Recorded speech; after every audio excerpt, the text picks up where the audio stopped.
Come on. In this episode, we're going to crisscross the continent again to meet modern-day storytellers who are creating the theater and toys of tomorrow.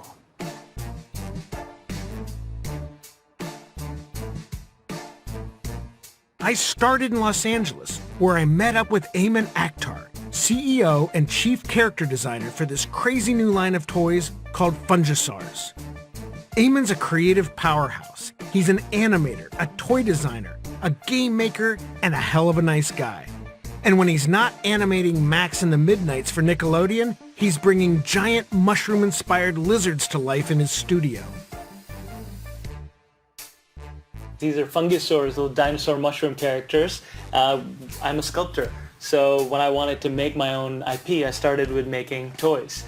So these are some of the toys that we made. Thank you. And each is like a dinosaur mixed with a mushroom hybrid. So there's 8 different characters in the series. 8 different ones, okay. Yep. And I'm seeing Trishumatops. Did I say that one correctly? Instead of a Triceratops, it's a Trishruma. Trishruma. Yeah, okay. Exactly. Got it. Cool. So the way you have it in your hand, it comes alive. You can kind of track it there. There we go. And now it's alive in your hand. So you can actually see it moving around. You can interact with it, tap, swipe, hold interactions, and you can feed them different things. Tap, swipe, and hold. Oh, how fun. Yeah. Well, the cool thing about these toys is that there's no RFID chips or tech in the toys, so you can take them anywhere you go. So explain that to me again. These toys do not have RFID chips? Exactly. So this is a whole new technology. We're not relying on any tech in the toys. It's just a basic toy. But we've got object tracking algorithms in the phones. So you line up the outline, and the toy itself is like a QR code where it comes alive. And you can start interacting with it anywhere you go. That's amazing. And so you don't even need to be hooked up to the internet. Not at all. You can take it to any national park. You can take it as far out as you want. I would love to see that in action. I'd love to show you. So what do kids do now that they're out in the park with the Fungisaurs? Same thing you would do in park with any toys. You can place them around, create little scenes, and play anywhere, anyway. Okay, and this is different from Pokemon Go how?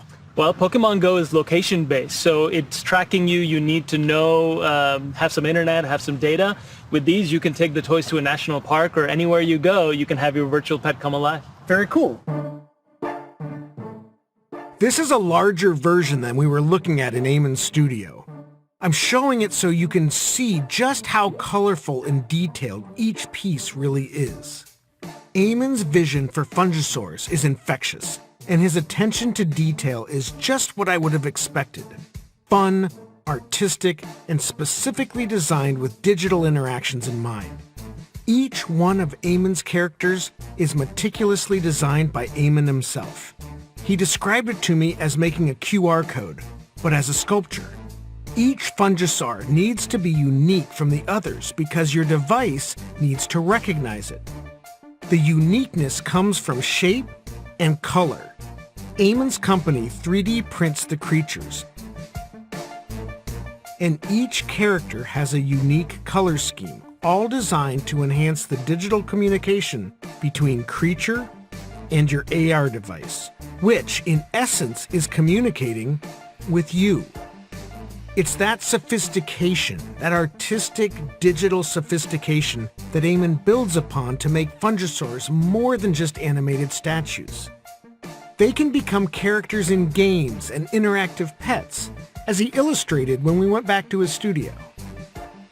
Now we're introducing cards so that you can have both object tracking interaction and card tracking interaction. How does that work?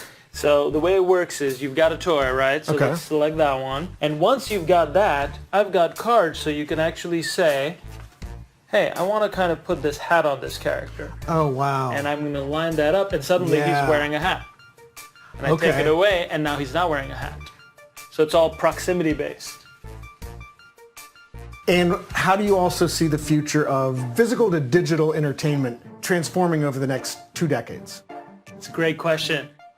You can say phygital. It's kind of combining this physical to digital, and it's a great space to be in. I'm excited for the future of the tech because there can be AR glasses. So you're not going to be limited to watching this world through your screen. You can see the world come alive around you. What I'm most excited about with Fungisaurs as a brand to grow it is an AR kids book, an AR board game, eventually an animated series, and an AR interactive space like a theme park. You can wear your AR glasses, walk around and see all the characters come alive and start interacting with you. Seeing the world come alive around you. In a phrase, Eamon captured the essence of what is so exciting about augmented reality and the physical interaction with the real world. As I left LA, I was excited for us to find more phygital phenomena.